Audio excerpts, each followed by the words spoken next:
Good morning, my amazing artist. Today, we are going to talk all about lines. Lines are everywhere. We see them on the roads, we see them in our clothes, and today we're going to create lines in our artwork. Let's talk about different types of lines. Some lines are straight. Some lines are curvy like a snake. Some lines are zigzag.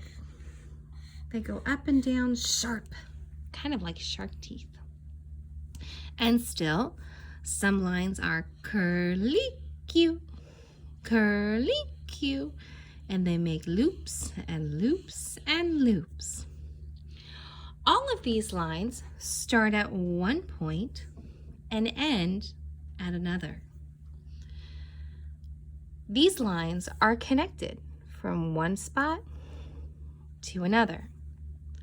However, you can have lines that are not connected.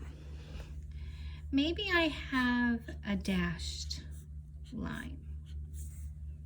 Maybe I have a dotted line. Even though these dots or circles are shapes, they are in a row, moving in the same direction. That's what makes them a line. We could have a line of castles or boxes. We could have a line that is thick. That means it's wide, it's a big, thick line. Or a line that is thin. We could even have a line that goes vertical. That means up and down. Or a line that goes from top to bottom. That's diagonal.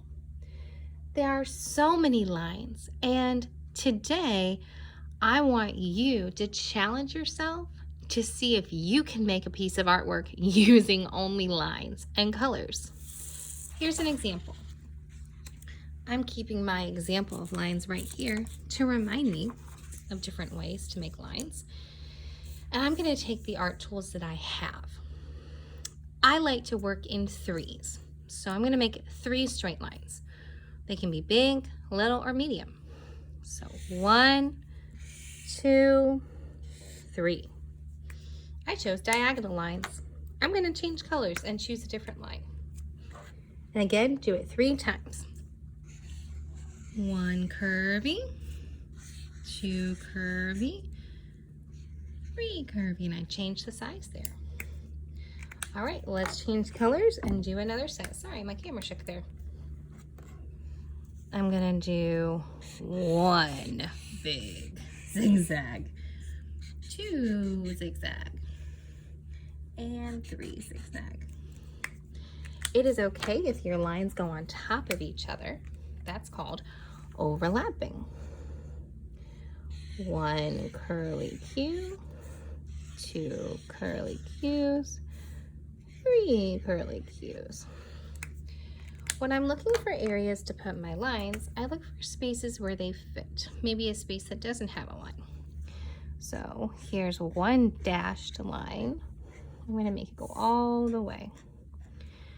Here's my second dash line with a little thicker dashes, and maybe 1 more.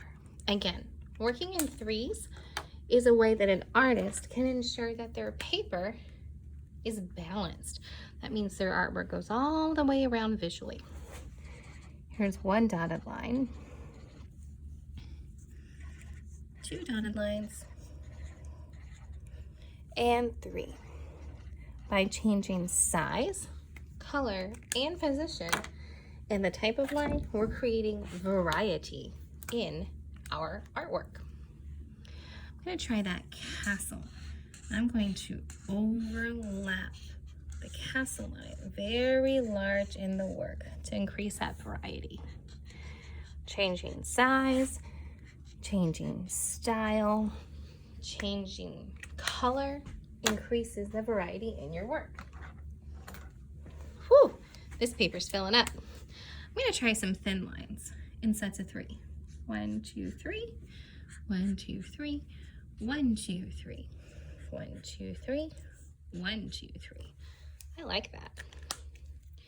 Maybe I will try a line that is, I think I'll go with my favorite curvy line again, but try small ones because I have a lot of big lines. I've changed the color. Now I'm just looking for empty spaces that I think need a line. Maybe you're working with crayons. Maybe you're working with colored pencils or markers or ink pens, whatever you have, you can do this. Changing colors again. I'm going to do some more dashes. Using smaller lines after you do big ones can help you fill your paper and continue to add that variety and visual interest.